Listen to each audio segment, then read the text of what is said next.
What's going on YouTube? It's your boy Cam ATL. Shout out to the DFS squad. Shout out to everybody watching this video right now. Drop a like down below because I already know you're gonna love it. Subscribe to the channel if you haven't already. As you know, if you're new to the channel, I do a $50 giveaway every Sunday. To put your name into that drawing, all you got to do is comment anything down in the comment section, like the video down below, and subscribe to the channel if you haven't already. I will be making sure that the winner that I choose on Sunday is subscribed, so you got to be subscribed to have the chance. All right, it's another great day for the squad. The cheat sheet was on point once again. Just a bunch of homers all throughout the cheat sheet. It was absolutely a great night on DraftKings, a great night on Yahoo is on the come up as I'm doing this right now, and a great night for FanDuel as well. So it was a great night all around MLB once again for the squad. This season is looking like it's going to be nice. So I'm super excited just to keep it going, man. We got a 5-game slate here, and let's go ahead and get straight to it. All right, go to greenlightdfs.com to join the squad. Here we go. Starting off at pitcher, I'm going to go Johnny Cueto at home in San Francisco going against the Seattle team that just lost Nelson Cruz, one of their better hitters on the team. Johnny is a guy who can rack up the strikeouts. He limits hard contact, and he's going against the Seattle offense that, like I said, is without Nelson Cruz now, one of their better hitters. Okay, so it's a great opportunity for Cueto to absolutely dominate. And at 9,600, I love the fact he's at home in San Francisco in that big old ballpark out there in San Francisco. That's very, very pitcher friendly. Should keep the balls in the stadium, and Cueto should be able to rack up those strikeouts as well. So lock in Johnny Cueto at 9,600. My next pitcher, I'm gonna save some money. I'm gonna go Aaron Sanchez. Now, the reason for this is I feel like a lot of people are gonna be off of him because he just got absolutely rocked by New York.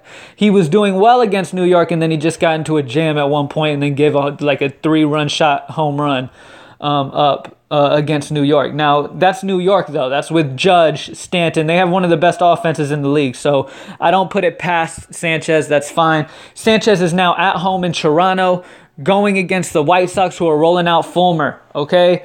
Carson Fulmer is not good at all. He gives up a lot of hard contact. He's going to absolutely get drilled from both sides of the plate, right and left in this one, okay? He just leaves those balls hanging through the air. It feels like they're just sitting there ripe for the taking for this Toronto offense, who has been batting so well. Now, I don't like how Justin Smoke's price has gone up damn near 1,000 overnight, but definitely go after the Solartes, the Grichucks, the Granderson, those cheaper bats for Toronto. Travis, make sure you get a hold of all those cheaper bats for Toronto and stack them up versus this team. I mean, if you have the money, go ahead and go Smoke. Go Donaldson. That's fine, obviously. I mean, Toronto has the best matchup of the day here against Fulmer. They should absolutely go crazy against him once again. I mean, they just put up, 14 runs last night.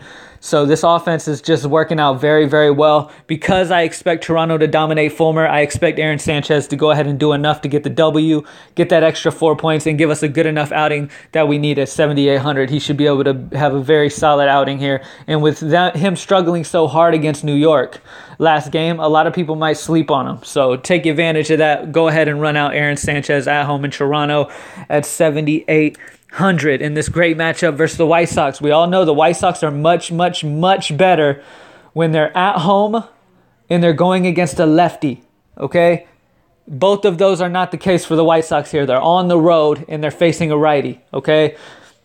So all of their power's on that right side of the plate. So all of those guys like Abreu, okay, his power gets suppressed against righties. It's not as good as against lefties.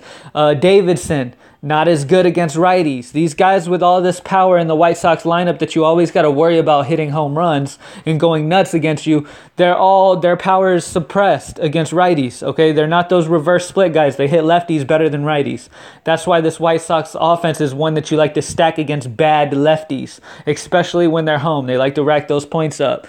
So go Aaron Sanchez, man. He feels like a safe bet. At first base, like I said, if you can fit Justin Smoke, go Justin Smoke. I love Smoke here in this matchup.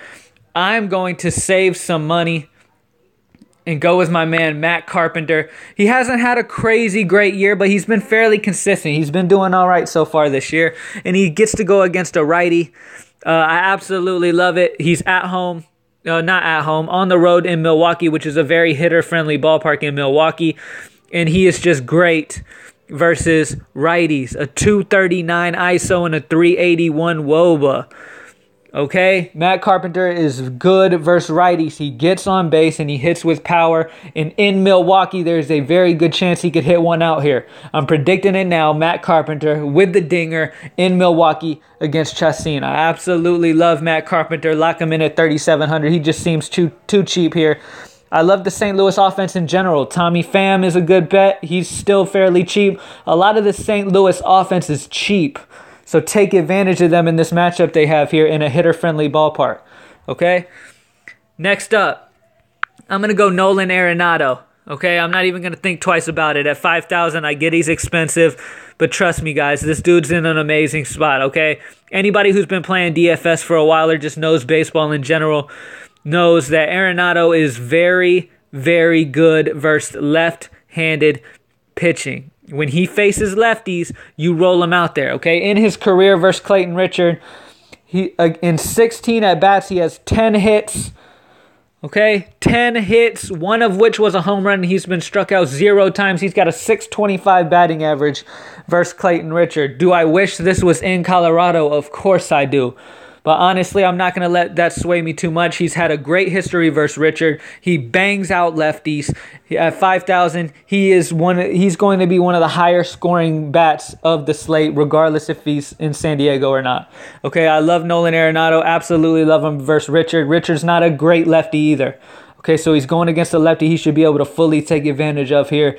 I am going to get Nolan Arenado. I also love... Let me throw out another name I really, really like. Ian Desmond. I really like Ian Desmond here too, man. I like some of those Colorado bats. I know they're on the road, and a lot of times you want to avoid them when they're on the road because Colorado is much better at home, obviously. And that's no surprise seeing Colorado is so small and hitter-friendly. But honestly, in this case, I absolutely love some of these Colorado bats. So don't sleep on that. In a GPP stack, a Colorado stack in GPP will be a very nice little stack, okay? Last but not least, oh yeah, let me go ahead and give you some extra numbers though. I know you guys are wanting to know that WOBA and all that stuff for Arenado. Okay, he's got ridiculous numbers against lefties, like I said, guys. A 426 ISO and a 549 WOBA, so he will get on base and he will hit that ball hard. Okay, those are 2 guaranteed. He's one of the best in the league versus lefties, if not the best in the league at hitting left-handed pitchers. Okay, so take full advantage of Arenado. He hits with power and he gets on base with a high frequency versus lefties. Next up, at shortstop, Elvis Andrews going against Manaea. Okay, I love Sean Manaea. I absolutely love him. He's a dude who's got a bright future. He's got some amazing cuts on his balls and all that. But Elvis Andrews has slugged him throughout his career, okay? Andrews has absolutely slugged him, and it's one of those things where he hits lefties good as well, okay? Andrews has gone 9 of 18 for a 500 batting average versus Manaea. Now, Andrews doesn't hit with a ton of power, but he gets on base against lefties, and this is a great matchup for Elvis Andrews. Another matchup for Texas that I really like, Ryan Rua. He's been a very, very cheap option in this Texas lineup. Against Manaea is in a great spot too. He's got a 471 batting average. He's gone 8 of 17 versus Manaea. So a lot of these guys I will be taking full advantage of. Elvis Andrews I will be playing. I mean, part of me really wants to play some Manaea. I'm not against playing Sean Manaea. I love Elvis Andrews, but at the same time, Andrews isn't going to be able to carry the team on his back by himself. Okay, a lot of the Texas power is on the left side of the plate, and Manaea should be able to suppress that, okay? Gallo's not as good versus lefties. Mazzara's not as good versus lefties. Chu's not as good versus lefties. All of that power that Texas has on the left side of the plate, that's going to be suppressed here against Sean Manaea. So I love Elvis Andrews. Absolutely love him, and I'm keeping him in the high 5. But if you go Sean Manaea, I don't encourage you to put Elvis in there as well, okay? And I'm not going to hate you for going Sean Manaea either. I love Sean Manaea. It's a great matchup against Texas, man. They're free swinging. He's at home in Oakland, which is a pitcher-friendly ballpark. But Sean Manaea is expensive with Cueto. That's a lot of money to spend here. But what am I saying? I mean, I played Verlander and Kershaw last night together in all my lineups. So, I mean, I don't see much of a problem with it. Sean Manaea, pairing Sean Manaea and Cueto up will be just fine. But if you want to stack up on bats and spend more money up on bats and have that higher upside that you get with those home runs and stuff, then go Aaron Sanchez and then stack up your bats with these guys. All right, Johnny Cueto, Aaron Sanchez, Matt Carpenter, Nolan Arenado, and Elvis Andrews is the high five. Good luck, everybody. Make sure you sign up for that cheat sheet, that MLB cheat sheet. You get a full FanDuel, a full Yahoo, and our DraftKings Core 8, along with our player pool and our home run predictions and our article, all that cool shit, man. So make sure you sign up on the website, greenlightdfs.com, and I'm out.